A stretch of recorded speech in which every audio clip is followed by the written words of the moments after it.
कथा ही निर्मल भक्तीची, श्रीमद भागवत ग्रंथाची, श्रीमद भागवत ग्रंथाची कथा ही निर्मल भक्तीची।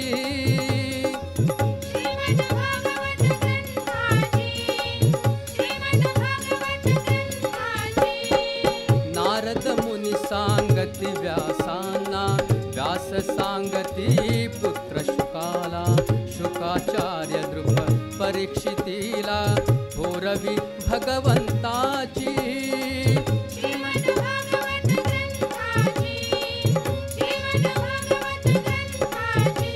कथा ही निर्मल भक्तीची।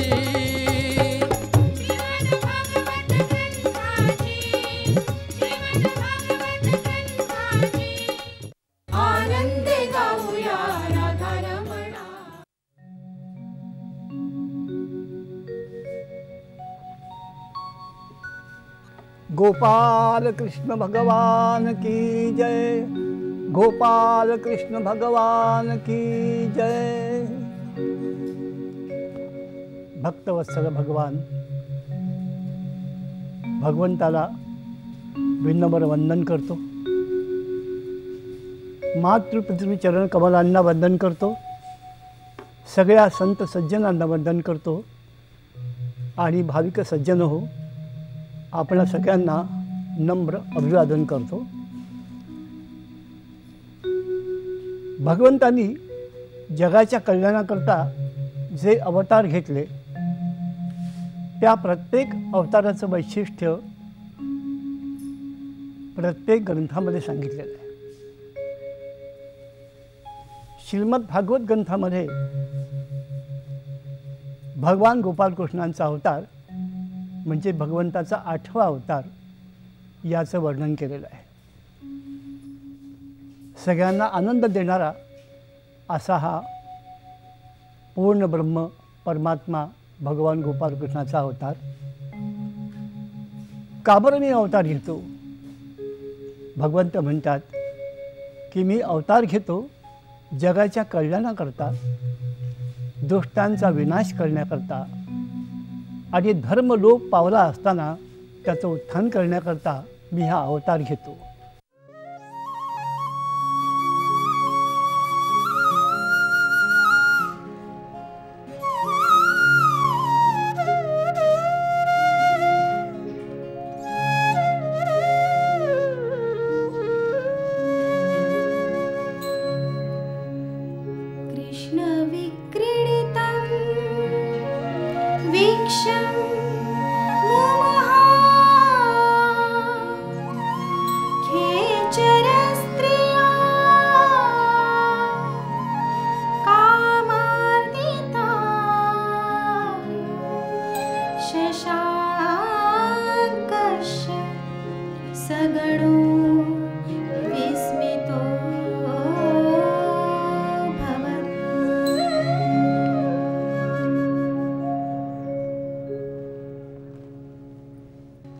भाविकांनो, राजा परिस्थितीला श्रीमद भागवत सांगताना शुकाचार्य म्हणतात की राजा काय सांगू तुला, भगवान गोपालकृष्णांनी बासरीचे स्वर छेडले की नुसत्या माणसावर परिणाम नाही व्हायचा, तर जनावरांवरती, प्राण्यांवरती, गुरांवरती, वासरांवरती परिणाम व्हायचा। अत्यंत आनंदानं सगळे त्या कृष्णाच्या भोवताल असायचे।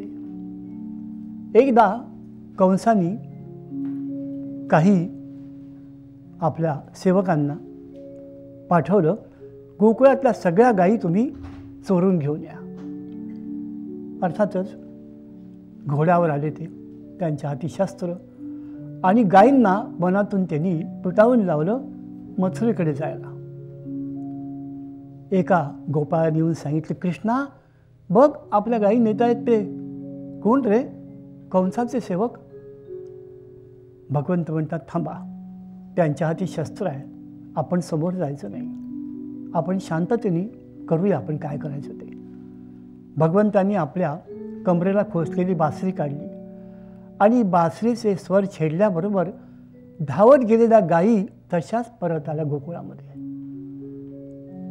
हे कंसाला कळलं. कंस खूप चिडलेला, पण तू करणार काय? हतबल झाला. आता काय करावं हा विचार कंस करत असताना त्यांनी आपल्या काही सहकारी दरबारी लोकांची भेट घेऊन चर्चा केली. इकडे काय झालं? गोकुळामध्ये कळलं की गायी बासरीच्या स्वरांनी कृष्णाने परत आणल्या. सगळ्यांना आश्चर्य वाटलं. म्हणजे गोपिका तर मोहून जायच्याच, पण गोपाळही मोहून जायचे. एकदा शरद पौर्णिमा जवळ आली. गोपिकांना कृष्ण म्हणतो, का गं गोपिकांनो, तुमचं खरंच माझ्यावर प्रेम आहे ना? हो तर आहे ना रे कृष्णा. मग असं करूया का आपण? काय? येत्या शरद पौर्णिमेला चांदण्या रात्री आपण मध्यरात्री या वाळवंटात यमुनेचे जमायचं का गं? कशाला रे? आपण रास खेळूया. रास म्हणजे काय रे कृष्णा? मी सांगेन ना तुम्हाला समजवून. ठीक आहे म्हणाले. आम्ही आपापल्या पतींची परवानगी घेतो. परवानगी घ्याल तर तुम्हाला परवानगी मिळणार नाही. तशा येणार का तुम्ही? बरं, आम्ही तशाच येऊ. आणि शरद पौर्णिमेची रात्र उगवली आणि रात्र झाल्यानंतर चंद्रमा पूर्ण आलेला. आकाशामध्ये चंद्रमा पाहतो आहे आणि इकडे यमुनेच्या लाटासुद्धा उसळून वाहत आहेत. आनंद. त्याचे जलचर प्राणीसुद्धा आनंदात की आता कृष्णाची रासलीला आपल्याला बघायला मिळणार. देवगण आकाशात जमलेले आणि ते बघतायत की रासलीला भगवंताची कशी होते. आणि सगळ्या गोपिका एकत्र आल्या खऱ्या, पण राधिकेच्या जवळच कृष्ण गेला. बाकीच्या म्हणतात, काय गो बोलवलं सगळ्यांना आणि एकट्या राधिकेजवळच का ग हा? असं म्हणतात आहेत. तो प्रत्येकजण बघता तो आपल्याजवळ कृष्ण उभा. जितक्या गोपिका तितके कृष्ण उभे राहिले आणि त्या ठिकाणी सर्वांनी आनंदाने नृत्य करायला सुरुवात केली. त्या नृत्याचं नाव आहे रासलीला. आणि हा आनंद सुरू असताना भगवंत आणि राधिका हे एकमेकाजवळ उभे. राधिका म्हणते, कृष्णा, असा आनंद नेहमी मिळेल ना मला? सोडणार नाहीस ना मला तू? अगं अशी काय करतेस? असं का बरं बोलतेस तू? आणि पहाट झाली. सूर्य उगवायची वेळ आली. सगळ्या गोपिका भानावर आल्या आणि आपापल्या घरी जायला लागल्या. कुणालाही कल्पना नाही की माझी पत्नी वाळवंटात गेली होती रात्री. याचं कारण तितकी गोपिकांची रूपं घेऊन कृष्ण त्यांच्या घरी राहिले. फक्त एक होती गोपिका. ती जरा आळशी होती. ती हळूच गेली. त्यामुळे तिचा पती नुकताच समोर आलेला अंगणात गाईची धार काढायला, काय गं कुठे गेली होतीस तू? असं म्हटल्याबरोबर ती गोपिका धारकन खाली पडली, मूर्छित झाली. त्याला वाटलं, अरे विचारायची सुद्धा सोय नाही कुठे गेली. म्हणून तो बघायला लागला. त्याच्या डोळ्यात अश्रू आले. इतक्यात कृष्ण आला. काय झालं हो? अरे बघणारी कृष्णा, मी हिला फक्त एवढं विचारलं कुठे गेलीस, तर ही मूर्छित पडली. नाही हो, मूर्छित नाही पडली. उठ बरं गोपिके म्हणून हात दिला. ती गोपिका उभी राहिली. त्याला आश्चर्य वाटलं. कृष्णाच्या स्पर्शामध्ये अमृत आहे. वा रे वा. असा हा आनंद सुरू होता.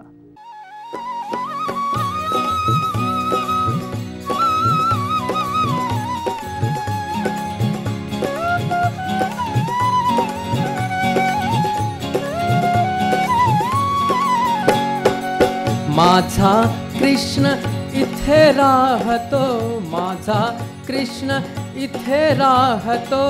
द्वारपालांना हसूना बरे, द्वारपालांना हसूना बरे. सुदामाचे शब्द ऐकुनी, सुदामाचे शब्द ऐकुनी.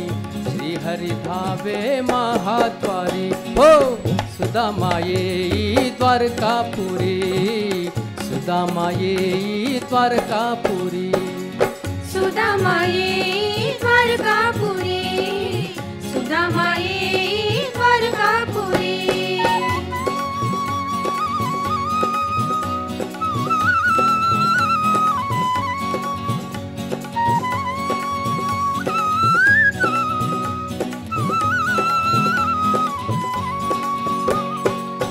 सुदामास राजप्रासादी नेले, स्नान सुमंगल राण्यांनी घातले, भरजरी वस्त्र त्यासी दिधले, भरजरी वस्त्र त्यासी दिधले, स्वागत माधव ऐसे करी हो सुदामा येई द्वारकापुरी, सुदामा येई द्वारकापुरी, सुदामा येई द्वारकापुरी, सुदामा येई द्वारकापुरी. रुक्मिणी सत्यभामा जाम्बवंती, कालिंदी मित्रविंदा सत्या असती, भद्रा लक्ष्मणा राण्या करीती, भद्रा लक्ष्मणा राण्या करीती, पुष्पवृष्टी विप्रावरी हो सुदामा येई द्वारकापुरी, सुदामा येई द्वारकापुरी, सुदामा येई द्वारकापुरी, सुदामा येई द्वारकापुरी.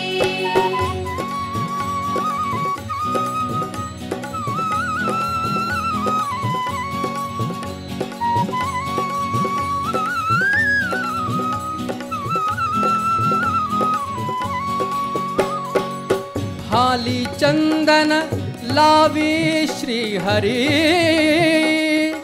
दुर्भाग्याच्या रेखा निवारी, काय दिले वहिनींनी विचारी, काय दिले वहिनींनी विचारी, गोवर्धन श्री गिरीधारी हो सुदामा येई द्वारकापुरी, सुदामा येई द्वारकापुरी, सुदामा येई द्वारकापुरी, सुदामा येई द्वारकापुरी.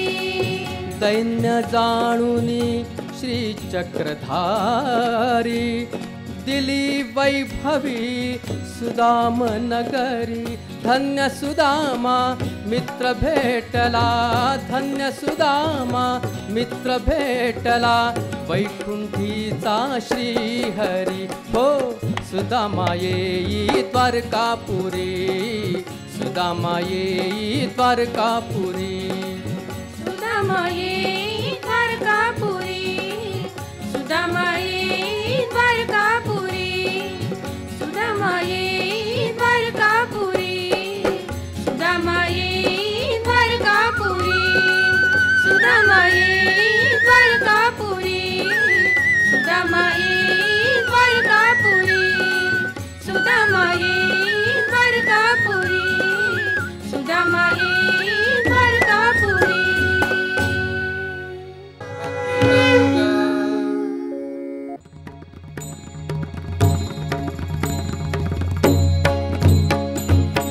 कृष्ण सांगती गीता, ऐक सख्या रे पार्था, ऐक सख्या रे पार्था, कृष्ण सांगती गीता, ऐक सख्या रे पार्था, ऐक सख्या रे पार्था.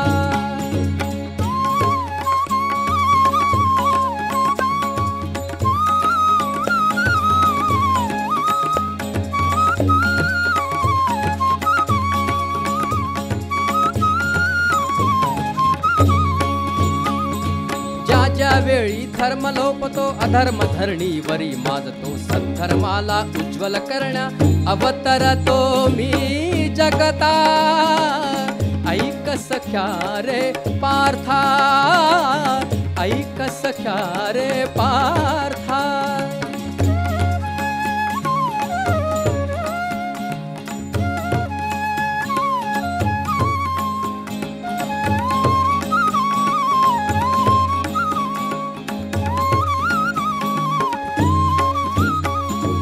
कैवारी मी सज्जनांचा विनाश करतो, कुटिल जनांचा धैर्याने करी युद्ध अर्जुना, सोडी रे तू ममता, ऐक सख्या रे पार्था, ऐक सख्या रे पार्था.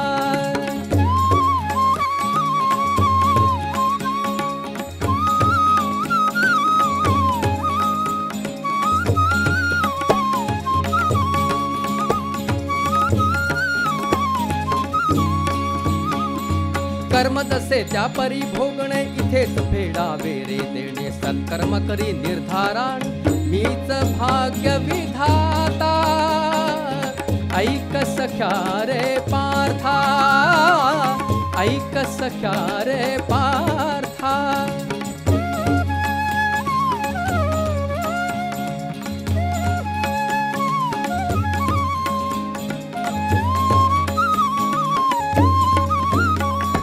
विराट स्वरूप दाविती भगवंत, रणभूमी झालेली भयभीत. पार्थवदे प्रभू करीन मी युद्ध, आशीष द्याय तू नाथा, आशीष द्याय तू नाथा. कृष्ण सांगती गीता, ऐक सख्या रे पार्था, ऐक सख्या रे पार्था, ऐक सख्या रे पार्था.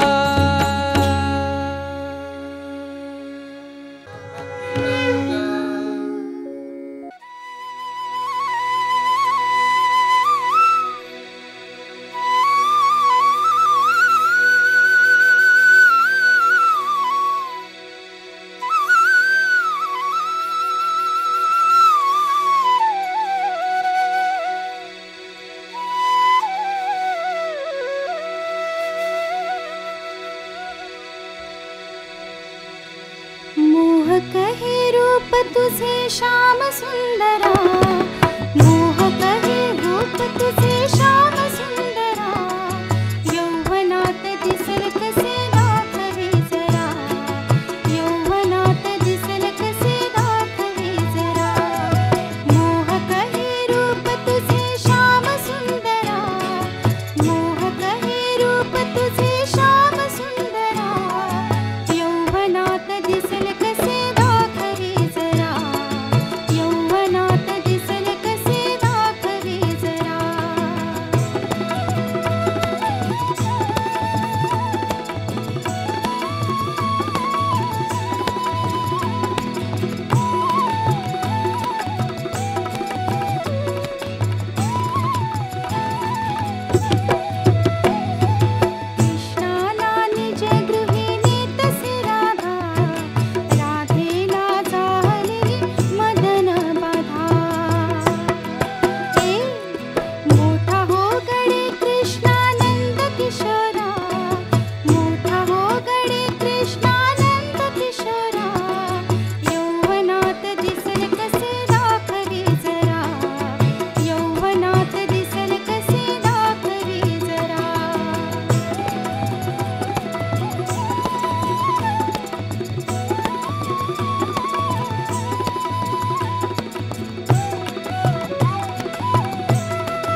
अब्रूतु यशोदकुमारा रक्षियली अब्रूतु यशोदकुमारा यौवनात दिसल कसे दाखले जरा यौवनात दिसल कसे दाखले जरा मोहक हे रूप तुझे श्याम सुंदरा मोहक हे रूप तुझे श्याम सुंदरा यौवनात दिसल कसे दाखले जरा यौवनात दिसल कसे दाखले जरा यौवनात दिसल कसे दाखले जरा यौवनात दिसल कसे दाखले जरा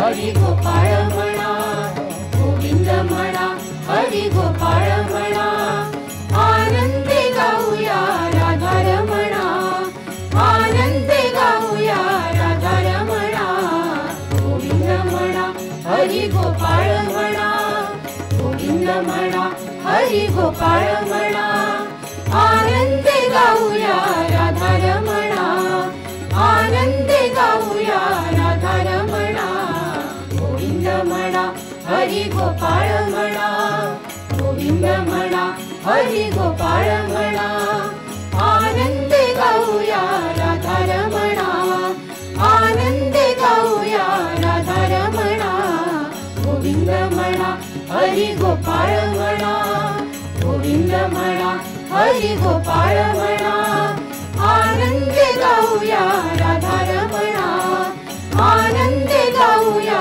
राधारमणा गोविंद म्हणा हरी गोपाळ म्हणा गोविंद म्हणा हरी गोपाळ म्हणा